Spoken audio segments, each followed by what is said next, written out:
Hello good morning guys, મારું નામ છે હાર્દિક ચલ્લા અને તમારું સ્વાગત છે મારા બ્લોગમાં.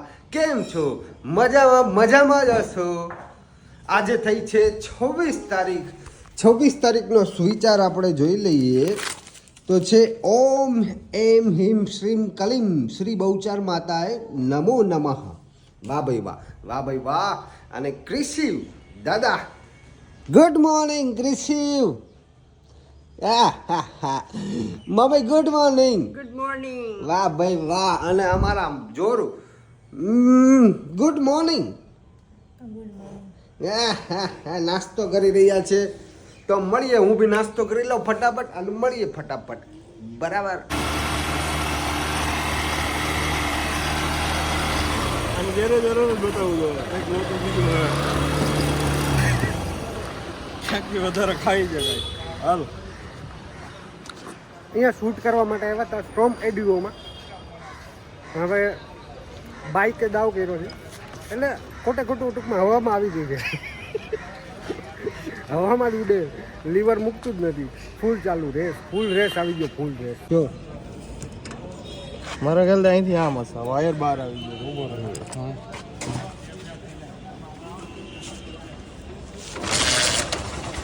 હા, થોડી વાર પછી પકડી ગયું છે.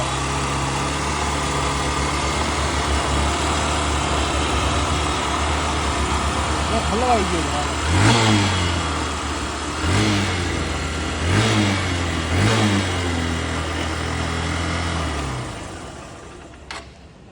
કાઢે બિચારો ઓકી જાય, વધારે પડતું પેટ્રોલ થાય અંદર.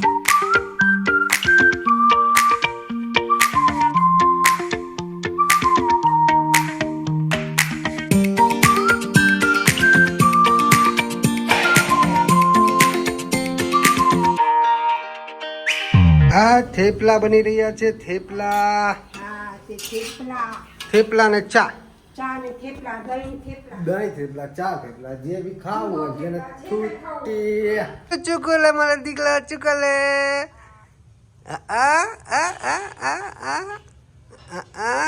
ટોપી તરતી પહેરવી, ટોપી નથી પહેરવી. આમ જોઈ લે, ચારે બાજુ ઓશિકાન તક ગયા. શું છે? શું છે? હા તો પાંદડો હાવ પીળું થઈ ગયું. હાવ પીળું એટલે હાવ પીળું થઈ ગયું. હવે થોડું ખબર નહીં હવે અંદરથી નીકળે છે કે નહીં. બીજું ફૂટે છે, એક પણ ફૂટી છે. હવે બહાર આવે એની રાહ જોવાય છે. બાકી હળદર નાખ્યું ને ઘણું નાખ્યું, પણ એક લીલું છે ને એક પીળું છે. બોલો, ભાઈ બેન અલગ અલગ હોય ને એમ, કાં પછી પતિ પત્ની એ છે. એક લીલું એક પીળું એવું બની ગયું. ખરી છે ને પછી લીલું આવે પાણી. ઓકે એની જગ્યાએ પાછું લીલું આવે. ઓકે, એ પીળું પાન લીલું થઈ જાય. ના, ખરી જાય. પીળું પાણી આવ્યું હોય ને હા પછી લીલું આવશે. બરાબર પાણી પાવાનું મૂળ તો પાણી પાવાની છે. બરાબર. એટલે ટૂંકમાં અને આમાં છે ને ઘરમાં જે આપણે વૃક્ષ રાખ્યું હોય ને એને 6-7 દિવસ સુધી પાણી નહીં પાવાનું. આંગળી છે ને આમ આપણે એમ થાય ને કે ભીની છે એટલું થોડું પાણી નાખવાનું. વધારે પાણી નાખો તોય સુકાઈ જાય. એટલે એવું થયું છે. એક પાન પીળું પડી ગયું છે. હવે એ પીળું પાનને એ ખરી જશે પછી લીલું પાન આવશે એવું મારા મમ્મીનું કહેવાનું છે. લેટ સી, આપણે પ્રોગ્રેસ જોઈશું. અને પાણી કદાચ તમારા ઘરે હોય તો ઇન્ડોર પ્લાન્ટ હોય ને તો એને પાણી ઓછું આપવાનું, જેથી ગ્રોથ વધારે. આઉટડોર પ્લાન્ટને પાણી આપો તો જેટલું બી આપો એટલું ચાલે. ઇન્ડોર પ્લાન્ટને પાણી થોડું આપવાનું. બહુ ચાલે પણ હવે જવા દે. અત્યારે આવી ઠંડી છે ને તોય તેને હે ને પહેરવા કપડાં ગમે નહીં. જાડા કપડાં હોય ને તો એને ઇરિટેટ ફીલ થાય. સમજો ટોપી પહેરવી તો જરાય ન ગમે. ટોપી પહેર લેવાની, ટોપી પહેરવી એને જરાય ન ગમે. જો ટોપી નથી પહેરવી.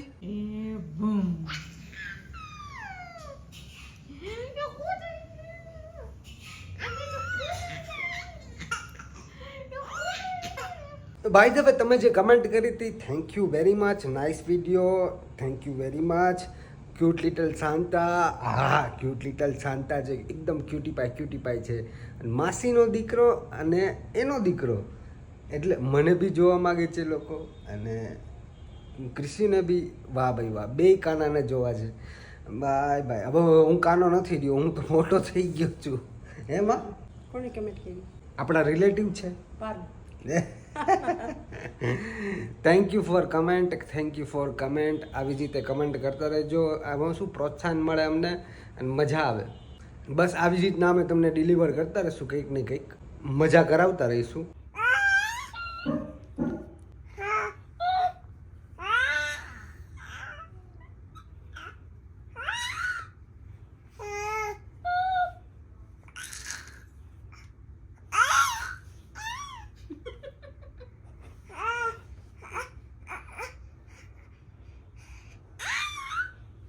આ કલો એ એ એ જો કેવું કરે જો.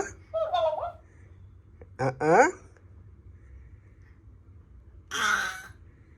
આ 8 વાગે ઉઠી જાય ત્યારે 6 વાગે ઉઠી તોડી ફોડીને નાખી દીધું. તોડી ફોડીને આમ કે ગામના છોકરા આ તો એના ખાવાનું જ કરે છે. કિસુ કેમ કરે ઈ કેમ કરે જો તો કરતો કરો. આ બેઠી તમે આ બિચારાની આંખ હમણાં ખવાઈ જશે.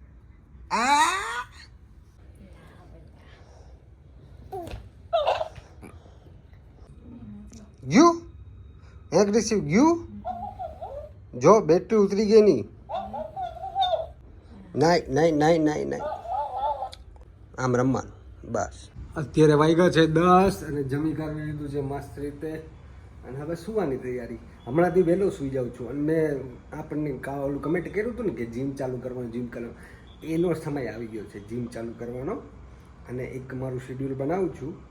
એ બી તમને હું કહીશ કે લાઈફમાં ડિસિપ્લિન રહેવું જરૂરી છે. હું જ્યારે સોમનાથ હતો ને ત્યારે જ મેં તમને કીધું હતું કે લાઈફમાં ડિસિપ્લિન રહેવું જરૂરી છે અને એ ડિસિપ્લિન હવે આવશે મારી લાઈફમાં. ધીમે ધીમે હું એપ્લાય કરું છું.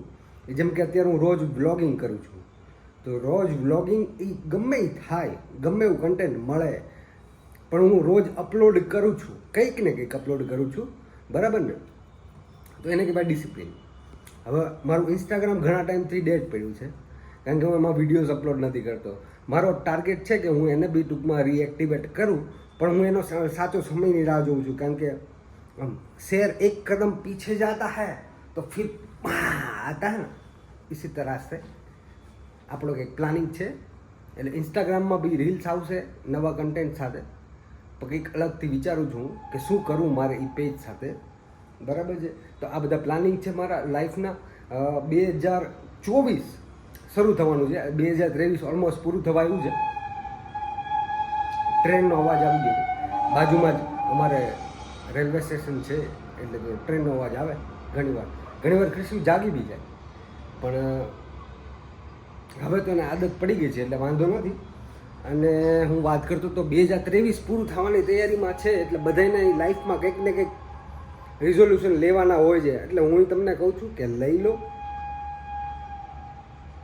એક મિનિટ, આ ટ્રેનનો અવાજ પૂરો થાય ને પછી હું તમને કહું એટલે વધારે સમજાવી શકું. એટલે હું તમને સમજાવી શકું, લોકોને સમજાવી શકું એવી મારી પાસે કોઈ ડિગ્રી છે નહીં, પણ આ તો મારો પર્સનલ એક્સપિરિયન્સ તમારી સાથે શેર કરું છું. એટલે તમને ગમે ન ગમે એ અલગ વસ્તુ છે, પણ હું મારો એક્સપિરિયન્સ શેર કરું તો કોઈ પણ સોશિયલ મીડિયા પ્લેટફોર્મ હોય કે લાઈફમાં બી તમારે ટૂંકમાં કન્સિસ્ટન્ટ રહેવું પડે. કોઈ પણ વસ્તુમાં, જેમ કે ધંધો કરો તો 365 દિવસ આપવા પડે, એમ જ સોશિયલ મીડિયાને બી અમુક ટાઈમ આપવો પડે જેથી એના અલ્ગોરિધમ સ્ટાર્ટ થાય. અને સેમ ધંધામાં બી એના અલ્ગોરિધમ અલગ હોય છે. એટલે બી કન્સિસ્ટન્ટ, બરાબર? અને ડિસિપ્લિન સાથે તમે કોઈ બી કામ કરશો એટલે એ સક્સેસફુલ થવાનું જ છે.